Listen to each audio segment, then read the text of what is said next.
Appamada's programs and facilities are supported through your generosity. Your support really does make a huge difference.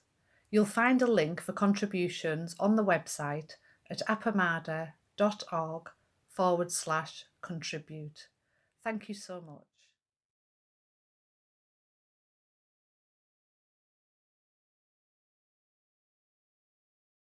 I have so many things to say. Hopefully some of them relate to the Hsin Hsin Ming and our purpose in being together. One of them is, in walking, I generally don't look at the screen, but I happened to look up and it just gave me such delight to see Ellen walking in her little Zendo room and then Darcy walking in her kitchen.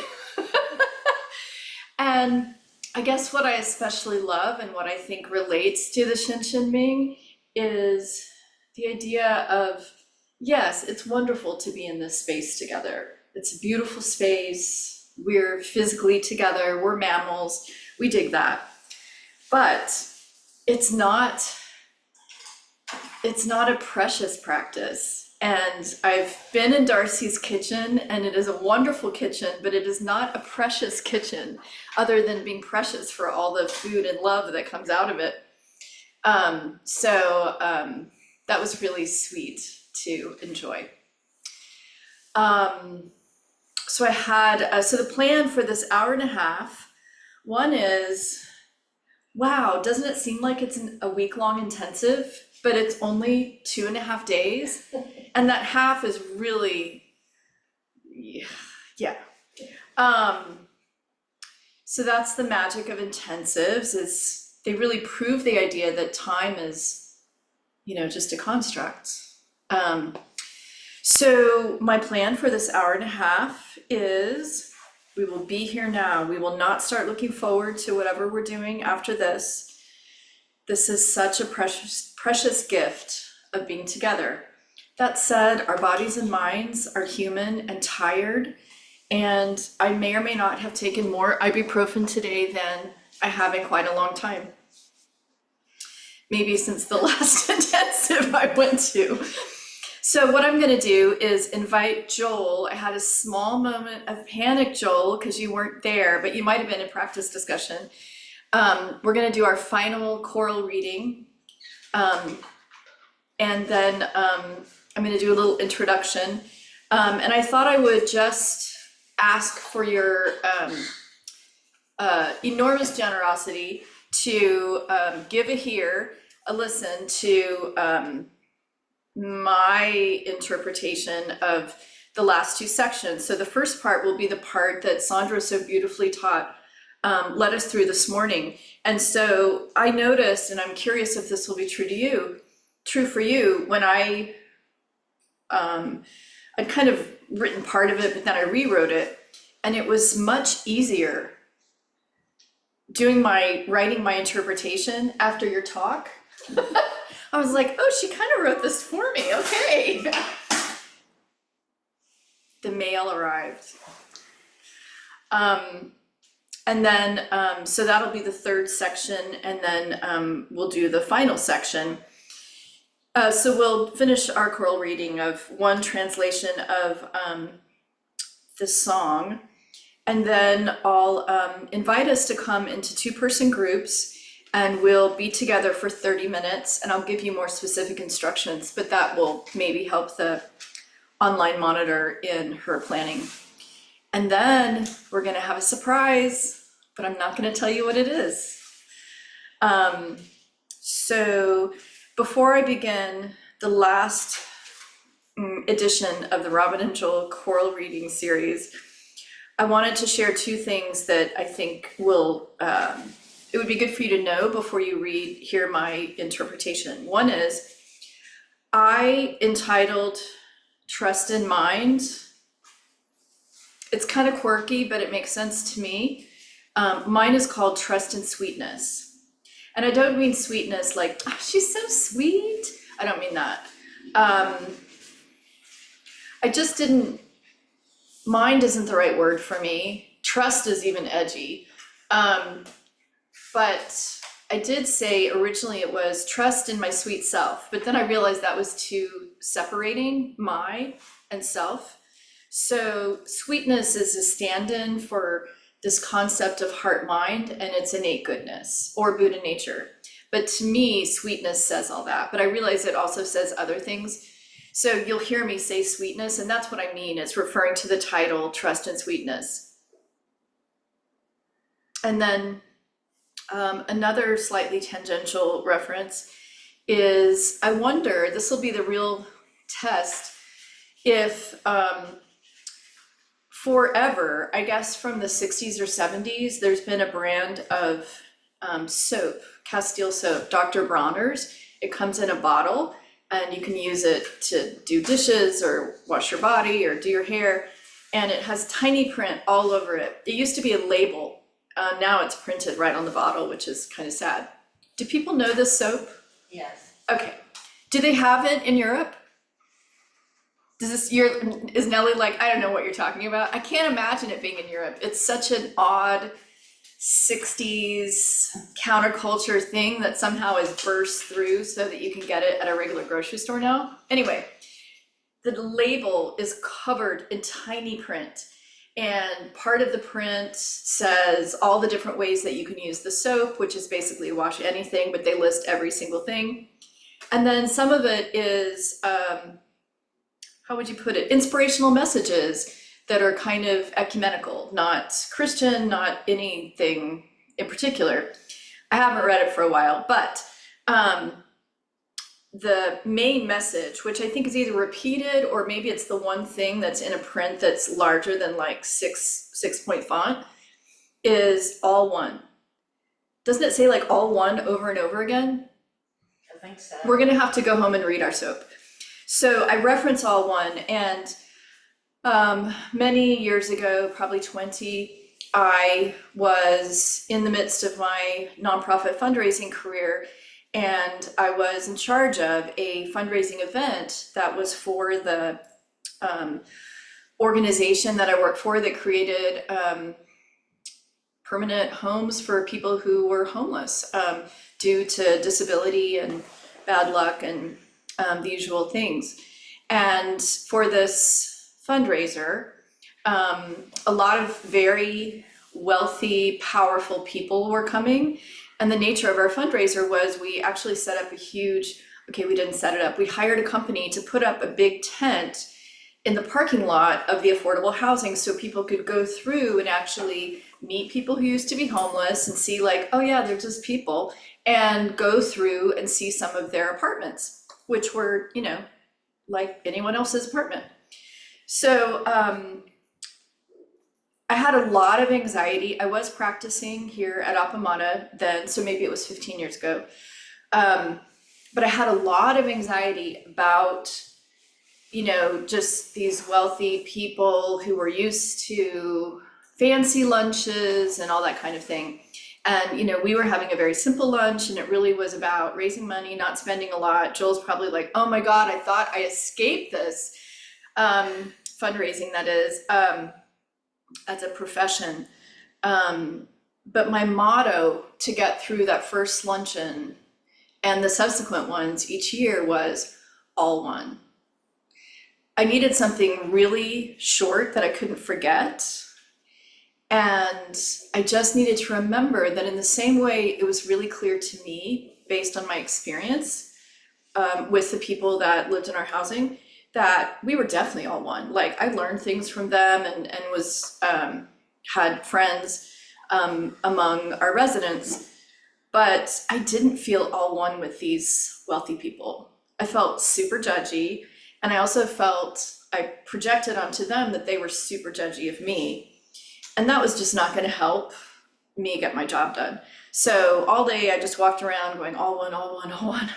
Even as some people did complain about the valet parking and other incredibly important things to some people. But generally it works really, really well. And that was a really concrete example of how I used this practice in, you know, real life situations. So you'll hear the reference of all one and you'll think of all of that stuff that I just said. So Joel, we're going to start with in all the world of things as they are, which is where you started today. I'm like 99.9% sure. Okay. But since it repeats 34 times, it's all good. So Joel, if you could be the one who reads the Hsin Hsin Ming in the chant book, starting on page maybe 24, about a quarter of the way down in all the world of things as they are. And I love. I got it. Okay, in all the world of things as they are. Okay. Yay. Okay, in all the world of things as they are. You go, Joel. So, and how I read like a couplet, a Yeah. couple of, oh, okay. In all the world of things as they are, there is no self, no non-self. In the whole universe of beings, there's no winner, no owner, no borders, no citizens.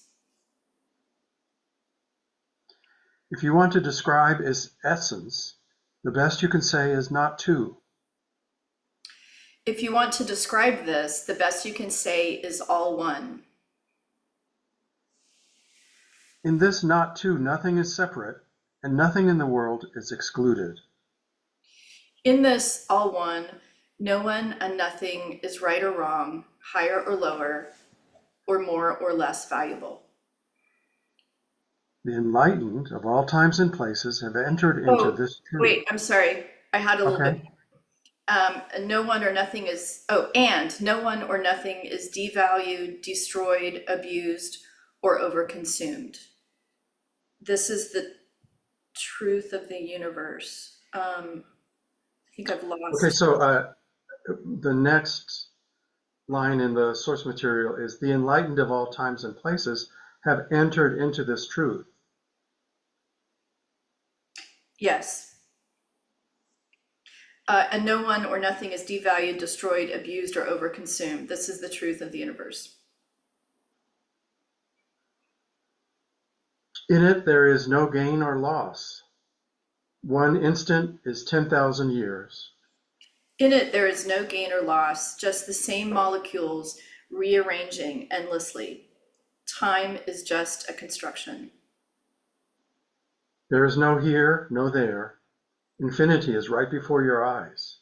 Space goes on forever and ever in all directions.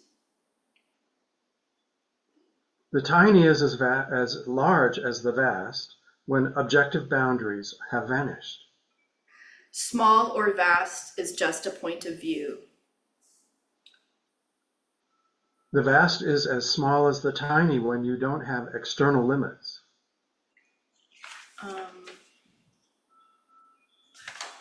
And then somehow I got a little bit off, but reality is limitless. So the last lines of that section are small or vast is just a point of view. Reality is limitless. And so that's what we heard from Sandra. And for me, it was just so resonant. It was like, oh, there's the time, there's the space, there's this, the original Hsin Hsin Ming became so much more alive to me through this really slow going through. So then I just went off into Robin Land. The next line is what, Joel? Did you keep track of it? Being is an aspect of non-being. Yeah, okay, go ahead. Being is an aspect of non-being. Non-being is no different from being. Our human and more than human ancestors are with us now.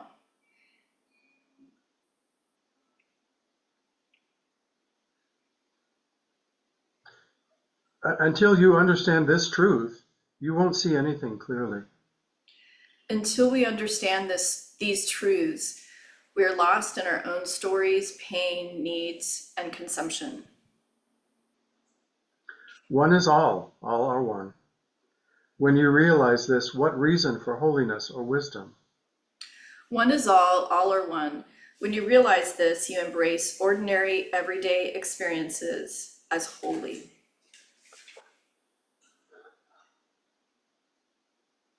The mind of absolute trust is beyond all thought, all striving. Our innate sweetness is beyond thinking, striving, and entitlement. Is perfectly at peace, for in it there is no yesterday, no today, no tomorrow. And perfectly at peace in each breath, out beyond space and time where everything meets.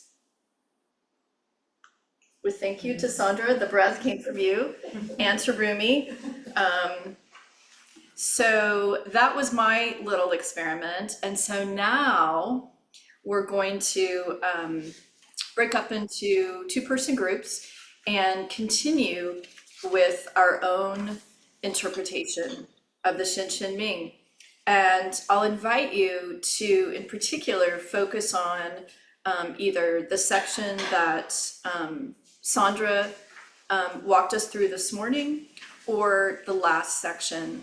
And I realized the sections, they're not completely made up. I mean, we did follow what we viewed as sort of the movement of themes. But if you want to know exactly where they are, ask Joel. I think it is in all the world of things as they are, from there down. Yes. Is that right? Yes. Okay. Correct. Yes. Okay. And so the way that we'll do this, and so take note, is you'll have 3 minutes to sit, your partner, 15 minutes to write, and 5 minutes each to share. So that will equal about 30 minutes. So again, 3 minutes to sit, 15 minutes to write, 15. 15, 1-5, and 5 minutes for one person to share, and 5 minutes for the other person to share. And in the sharing, same thing, no crosstalk, and just receiving, listening with your whole body. And you can share either some of what you wrote as your interpretation of the Hsin Hsin Ming, or you can share something about your experience through the retreat or in the exercise that we did this morning, with the focus on what you're feeling in your body. Yeah. And then we'll come back together and be able to share a little bit of that depending on the time. And we'll have more time. We have an hour set aside for like closing circle. So we'll have plenty of time, I think, for people to share their Hsin Hsin Mings and their experiences of the intensive, and just how your relationship with the Hsin Hsin Ming may have changed.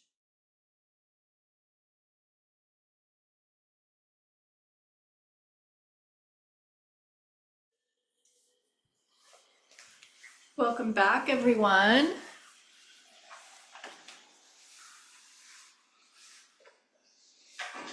I hope that went well and that you enjoyed some good time with a Dharma sister or brother. I would love to hear, and I hope all of you want to hear, your Hsin Hsin Mings. Any part that you want to share, or anything you want to share about the experience. But specifically, let's try to stick with the text right now, and then we have our later period for sharing. We can go more broadly. I got through about 4 lines of the text from today, and I can just read some of that, if that works. Yeah, thank you. Sure. Okay, so, and what I'll do is I'll read Singa's first, and I'll read mine. In all the world of things as they are, there is no self, no non-self. Life is how life is, and I am a part of it, yet I'm not, because there is no self to be separate. And then Singa, if you want to describe its essence, the best you can say is not to. The essence of life is found in the wind. I am the wind is me. We are not two. Singa. In this, not two, nothing is separate, and nothing in the world is excluded. The wind in the half-light of the canyon, and I am the canyon. We are all the canyon and the wind. That's all I got. Thank you. Thank you. I don't think it's a coincidence that yesterday and today it's been very windy here. And we were outside. Oh, and you were outside.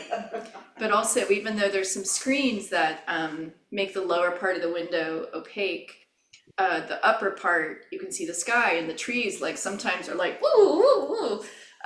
So also no time. Yeah, like timeless. Mhm. Bridget, did you want to? Well, I can. Okay. I started from where Flynn had stopped, because I hadn't done that part, so it's the part that says, for the mind in harmony with the Tao, all selflessness disappears. So here's my start from that point on. You flutter in the soft winds of afternoon seasonal changes. Your limits bow to the strong forces of approaching storms. You grew up beneath the Milky Way. Your mind hums the tunes in harmony with the Tao. And, I have more, but I want to hear from more of the people online, so. You were going. I'm like, keep going. Okay, all right. Can you read the last line again and just Your keep mind going? hums the tunes in harmony with the Tao, where you then are one with all and confidently trust the universe. And then the part where it starts in all the world. You are like water evaporating from a lake, rising. You are a cloud formation. You return in the form of rain that in its essence nurtures all of life, where there's no separation, all are one. And then the next section I hadn't modified because I liked it the way it was, so I'll just stop there. Nice. Thank you. I was inspired by your encouraging us to try to embody this, and so I was trying to think, what would it be like to be this? And so the idea, water can take three forms. It can be a liquid, a gas, or a solid, ice block. But the idea of this circular movement through time and space, changing forms but always being there. You're still a water droplet or a water molecule. Yeah. I love that there was one part that Bridget didn't want to change because she said it's just good the way it is.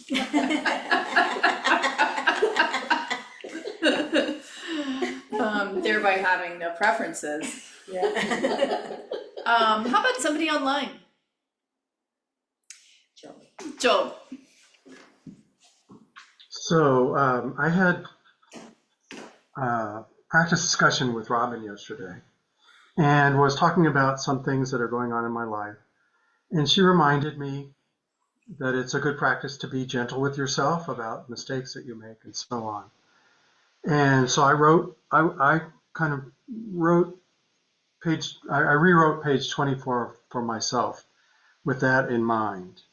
And I was reminded, I want to do two things. I want to just describe the process I was doing, and then I want to read a section from a poem, Crossing Brooklyn Ferry, which I tear up because it's so beautiful. But just as you reminded me, be gentle with yourself when your body and mind do what they do. Hey Joel, slow up. Are you reading to us right now? No, I'm sorry. This is me talking. Oh, okay. To remind myself that being gentle with myself when natural processes of preferences are dominant, and to remember that's not all of me, and so on. So here's the Walt Whitman part.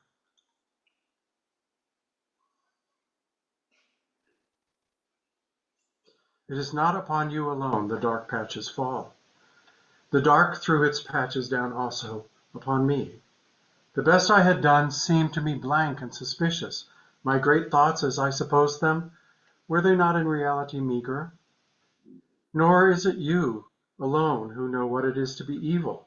I am he who knew also what it was to be evil. I too knitted the old knot of contrariety, blabbed, blushed, resented, lied, stole, grudged, had guile, anger, lust, hot wishes I dared not speak, was wayward, vain, greedy, shallow, sly, cowardly, malignant, the wolf, the snake, the hog not wanting in me, the cheating look, the frivolous word, the adulterous wish not wanting, refusals, hates, postponements, meanness, laziness, none of these wanting, was one with the rest, the days and haps of the rest.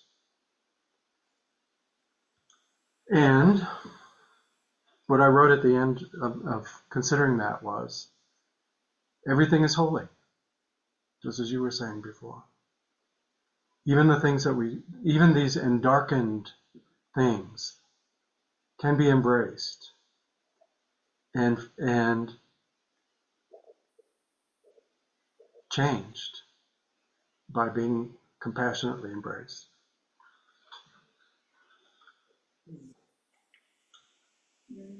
Thank you, Joel. I don't want to put you on the spot to share, but I invite you to check in with your body, having shared a poem that, as you said, is very moving to you,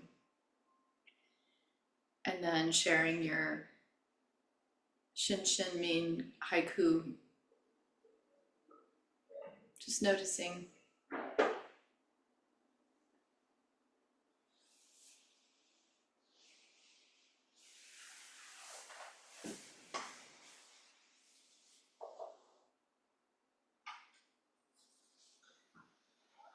My whole body feels awake and and moving and pulsing with energy.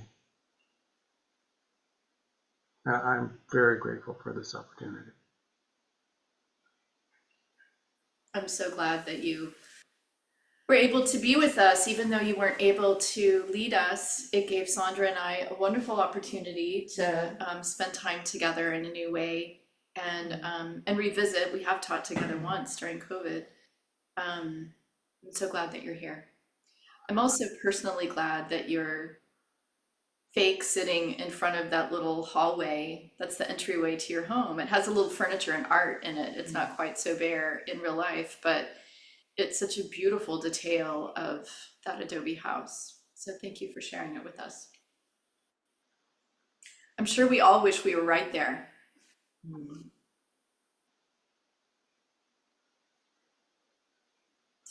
Anyone else before? Oh, actually, I'm going to be a dominatrix with the time. Like I said, we'll have time later to do more sharing, and so that'll give you a little bit more time to screw up your nerve.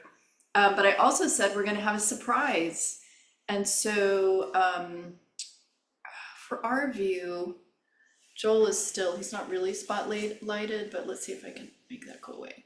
Okay, now I can see everyone again.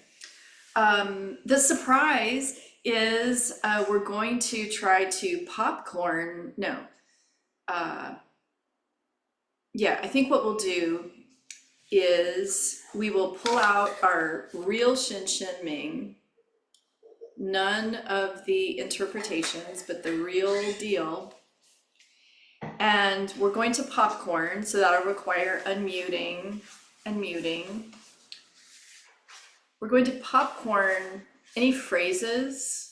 We're going to just read silently to ourselves or let our eyes scan over. We've heard it a lot now. We're actually starting to be able to navigate our way through it. We know what part is ahead of another part.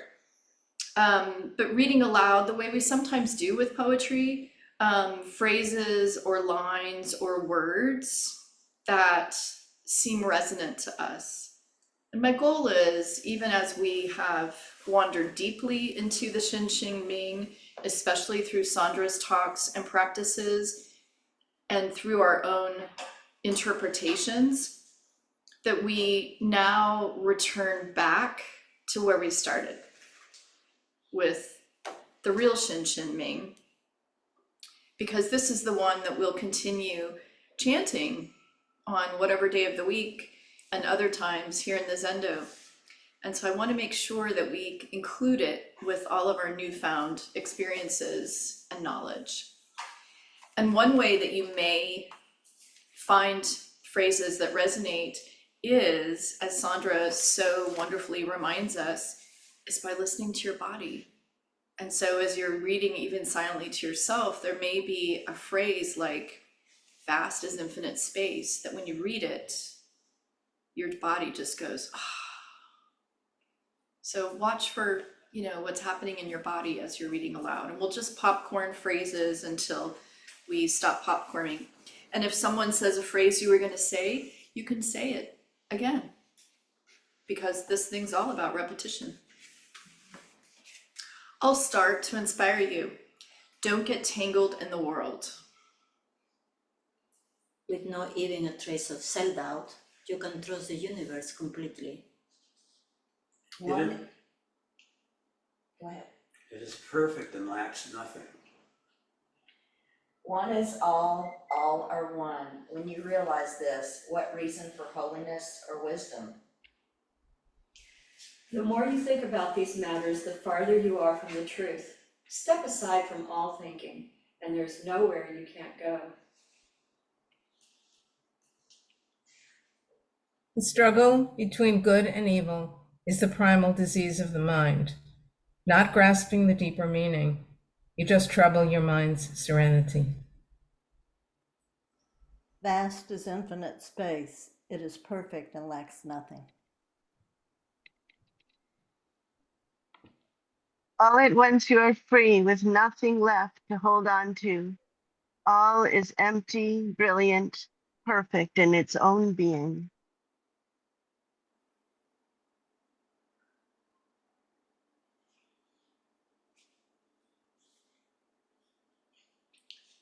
All selfishness disappears with not even a trace of self-doubt.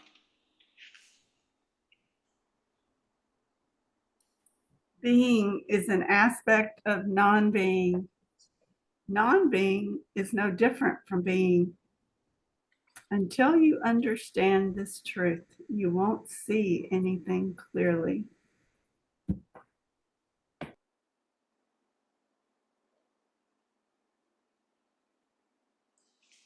The more you think about these matters, the farther you are from the truth. Step aside from all thinking, and there is nowhere you can't go. You can trust the universe completely. This one's for me. Don't get tangled in the world. The mind of absolute trust is beyond all thoughts, all striving, is perfectly at peace, for in it there is no yesterday, no today, no tomorrow.